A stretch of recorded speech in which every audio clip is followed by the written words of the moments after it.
政務司長唐英年向行政長官曾蔭權辭職，考慮參選下屆特首。佢話參選下屆特首係有生以嚟最莊嚴、最艱巨嘅挑戰，佢要時間同埋空間靜心思考。一旦參選，要考慮點樣回應市民嘅訴求，發展經濟同埋改善民生。最近係有唔少朋友鼓勵我參選下一任嘅行政長官，我深知道呢個係我有生以嚟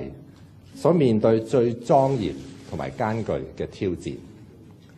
因此我係需要時間同埋空間去靜心思考。我決定辭去政務司司長嘅職務，以便集中精神去作出決定。我係要認真思考，如果係參選行政長官，可以點樣回應市民嘅期望同埋訴求？我亦都要喺致力推動經濟發展嘅同時，能夠改善民生，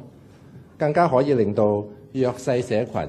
切切實實咁樣感受到經濟發展所帶嚟俾佢哋嘅溫暖。行政長官曾蔭權就話尊重唐英年嘅個人意向，已經向中央建議免除佢嘅司長職務，同埋提名接任嘅人選。期間有教育局長孫明揚署任政務司長。3號強風信號生效，颱風納沙集結喺本港以南410公里，預料向西北偏西移動，時速約22公里，橫過南海北部，大致移向廣東西部至海南島一帶。天文台預料納沙今朝早會喺本港西南偏西大約400公里掠過，除非納沙顯著增強或者轉向較偏北方向移動，本港改發更高氣旋警告信號機會偏低。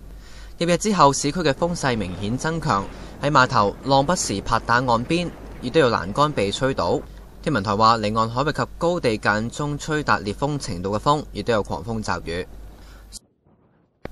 上海地鐵10號線尋日有2架列車發生追撞事故，造成280幾人受傷。市政府正係展開調查，負責地鐵營運嘅新通集團初步排查認為，事故起因係當時設備突然停電，營運信號中斷，要採取人工調度行車方式，但有關人員未能夠嚴格執行管理規定，導致事故發生。新通集團向事故調查組提交技術及錄音數據同埋安全管理規章制度。地鐵10號線喺調查組同意之下，尋晚8點鐘恢復全線通車，但列車要限速行駛，傷者全部都冇生命危險。當中有7個外籍人士，目前有大約100人繼續留院同埋觀察。